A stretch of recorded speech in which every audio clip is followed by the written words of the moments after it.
Alors voilà, on vient de voir plusieurs cas pratiques d'emprunt, d'accord, pour trouver des produits qui n'ont pas de stock. Et ça va vous permettre encore une fois de faire de l'argent, de faire du test, de faire des commandes, d'aller générer de l'historique sur votre seller central, etc., etc. Soit encore une fois, vous avez la possibilité de conserver et de vendre indéfiniment, j'ai envie de vous dire, les différents produits sur lesquels vous vous êtes greffé. Pourquoi? Parce que, bah, vous risquez peut-être, potentiellement, d'être le seul vendeur sur ce genre de produit et c'est quelque chose qu'il faut bien sûr continuer si ça tourne, tout seul en automatique. On a, une interview avec un vendeur et un utilisateur de Cockpit qui, a voulu lancer son private label, faisait pas très bien, faisait pas beaucoup de marge et cetera. Au final, il a trouvé un produit à vendre en squattant un listing déjà existant, il a trouvé des bons fournisseurs, il a mis en place un automatisme et bah, il gagne beaucoup plus d'argent avec ce système-là qui n'est pas forcément son propre produit à lui, c'est un produit générique, mais sur lesquels ben, il est le seul vendeur sur ce listing et sur lesquels il fait des marges et où son process est automatisé avec simplement du réassort de stock et voilà, et ça tourne tout seul. Donc vous avez la capacité de faire ça. Néanmoins, imaginez maintenant que vous avez l'intention de lancer un private label dans la niche des chiens, des animaux, ce genre de produit, d'accord? Et ben, le fait de commencer avec, ou en parallèle, ou comme vous voulez, de lancer par exemple la vente de produits out of stock avec les empreintes, comme on vient de le voir, de produits dédiés aux chiens, et ben, ça va vous permettre d'accumuler des données, d'accord, des commandes clients avec des informations qu'on va pouvoir utiliser ensuite lorsque vous allez vendre bah, votre propre private label en votre nom et en votre marque.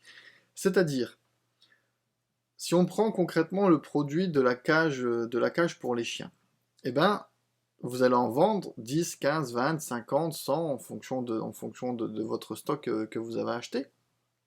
Et au bout d'un mois et demi, vous allez vendre votre propre private label, qui est par exemple un collier pour chien ou des croquettes ou n'importe quoi dans votre private label, d'accord? Et bien ce que vous allez faire, c'est que vous allez utiliser tous les clients qui vous ont acheté cette cage, cet enclos pour chiots, et vous allez leur dire: Salut, je viens de sortir un nouveau produit qui est en relation avec. Enfin, je viens de sortir un nouveau produit qui risque de vous intéresser. Il y a 30% de réduction pour ce lancement.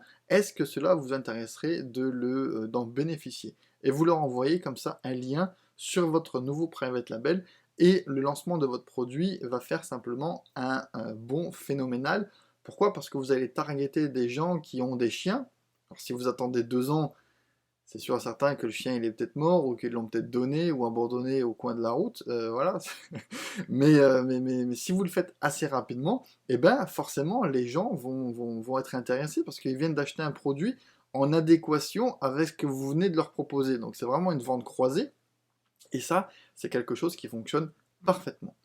Plus concrètement maintenant, si on reprend un petit peu notre exemple et nos data à nous, on a vendu, comme vous le savez, et comme on a vu dans le module précédent, eh ben, des Icewatch. Alors imaginez, là on a récolté des datas, d'accord, sur plusieurs clients, on n'en a pas non plus 50, mais enfin, pour l'instant, on sera sur environ 119 clients parce qu'on a 119 montres Icewatch. Alors du coup, eh ben, si jamais je voulais utiliser ces données un petit peu, en plus que d'avoir fait cette marge, je me dis, il y a peut-être un coup, il y a de la demande au niveau des montres Icewatch, qu'est-ce que je pourrais bien leur vendre? Eh ben, j'ai été sur Amazon, j'ai tapé accessoires Icewatch parce que je veux avoir un produit complémentaire au Icewatch. Eh ben, j'ai pas trouvé grand-chose, je vous avoue, mais eh ben, ce genre de produit-là, ce genre de petits systèmes de silicone pour tenir le bracelet, c'est quelque chose qui pourrait être intéressant, surtout que bah, les prix, enfin, je pense que ça coûte pas grand-chose à produire, ça rentre dans une enveloppe, et la marge, elle est pas non plus folle, folle, folle. J'ai cherché 2 minutes, hein, je vous avoue, j'ai pas été très, très loin. On pourrait même vendre des bracelets qui coûtent un peu plus cher, mais si on part là-dessus, en plus, j'ai vraiment le problème parce que j'ai une montre, avec lequel il me manque ce genre de bracelet, donc je pense que je vais passer commande juste après cette vidéo. Mais bon, bref, imaginez du coup que vous lancez votre propre produit là-dessus, en private label, et ben, il suffirait d'envoyer un message à vos 119 clients qui ont commandé des Icewatch pour leur dire: Salut, je viens de lancer, on vient de sortir ce nouveau produit, il pourrait vous intéresser parce que vous avez certainement acheté des Icewatch, ou voilà, après votre copywriting, c'est à vous de le travailler. Vous lui mettez un petit lien tracking ou ce que vous voulez pour voir si ça vient de ces, ou combien de clics il y a eu plutôt, et ben comme ça, votre lancement de private label peut être bien évidemment amélioré et augmenter la réussite de son lancement. Alors en naviguant sur les pages de ma recherche au niveau des accessoires, je me suis aperçu ben, que ces petits morceaux de silicone, eh ben, il n'y en a que en noir. Alors est-ce que on ferait pas un pack de 10, de 15 ou de 20 avec plusieurs coloris? Pourquoi? Bah, parce que tout simplement, on a vendu des Icewatch en blanc, en rose, en noir, d'accord, et ou même d'autres couleurs. On a d'autres produits encore en stock qui certes ne sont pas encore vendus, mais voilà, on a du turquoise, on a différents coloris. Et ben, le fait d'aller proposer un pack comme ça, je pense qu'on n'en a pas besoin de 10, mais sait-on jamais, c'est ce genre de produit qu'on garde au fond d'un tiroir le jour où on aura un problème, d'accord? Et qu'on oublie très certainement. Mais bon, la vente est faite, j'ai envie de vous dire. Et ben du coup, ben voilà, j'en ai trouvé que en noir. Peut-être que voilà, faire un pack de noir, blanc et voilà, un pack multicolore, c'est quelque chose qui pourrait se différencier de la concurrence et sur lesquels on pourrait peut-être aussi augmenter le tarif. Autre chose qu'on pourrait vendre, eh ben, c'est tout simplement autre chose qu'on pourrait vendre, bien évidemment, en augmentant notre panier moyen et notre chiffre, eh ben, c'est des boîtes à montres. C'est vraiment quelque chose qui, je pense, est une super niche. Pour en avoir vendu quelques-unes, croyez-moi, il y a vraiment des choses à faire. Maintenant, à l'époque, il n'avait pas autant de commentaires que ça. J'aurais peut-être dû insister sur cette niche-là. Mais bon, bref. Mais du coup, ben voilà, à nos 119 clients Icewatch, on pourrait leur proposer une jolie boîte à montres pour y déposer leur petite montre et avoir un système de rangement bien sympathique. Alors, est-ce qu'on met des Icewatch dans ce genre de boîte? Je ne sais pas, mais bon, quelqu'un qui n'a que des Rolex, il va pas forcément acheter une montre, une boîte à montre à 29,40 €.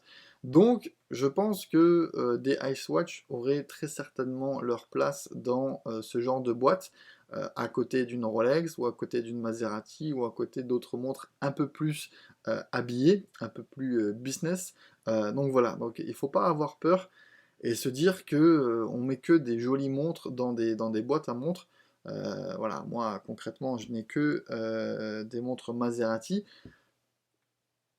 parce que j'aime bien, parce que c'est voilà. Mais et j'ai une boîte à montres que j'ai pas payé, que voilà, que j'ai payé 40 euros. Donc voilà, ça veut strictement rien dire. Le jour où voilà, ça c'est plutôt cool, c'est plutôt intéressant, c'est plutôt joli. Ça fait même un petit peu gamer.